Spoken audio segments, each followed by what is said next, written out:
Do you remember Lyndon McClellan? He's the small business owner in North Carolina who had his bank account just wiped out by the IRS because he was making a lot of cash deposits. The IRS took all $107,000 from that account, and he's still fighting to get it back.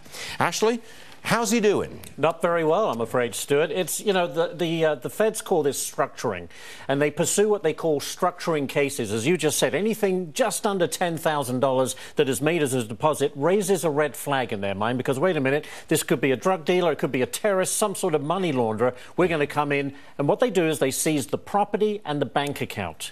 And they don't have to prove anything. They just are doing it because they say we can do it under this particular law of structuring.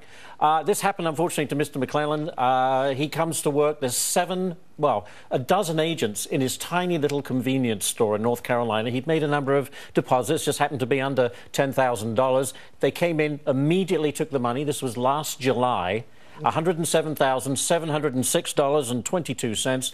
has still not got it back, even though he's not been charged and has done nothing wrong. Didn't they ask him a few questions? Of course they did. At least, and say, what are you doing? Yep. Why are you doing this? He said, I run a convenience store and these are my deposits. It's still under investigation. Now, the IRS has said, OK, look, we understand this is perhaps we're a little bit overzealous, so we're not going to be doing this anymore. But it's not going to be retroactive. So poor Mr. McClellan, who's now has an attorney, as you know, is desperately trying to get his money back. It's still frozen, Stuart. And it still has not got all that money back. $107,000. That's a lot of money. It took him, as he said in that soundbite we just had, 13 years to get that amount of money saved, and it took 13 seconds for the government to take it away, and they won't give it back. It's a rotten story. That's what it is. It's a horrible story, and he should get interest back as well as the original sum. Let's see how he feels about it, because Lyndon McClellan is going to join Melissa, Money with Melissa. That's at 2 p.m. Eastern today on the Fox Business Network. How does he feel? I expect this guy is really mad. Fuming. Yeah.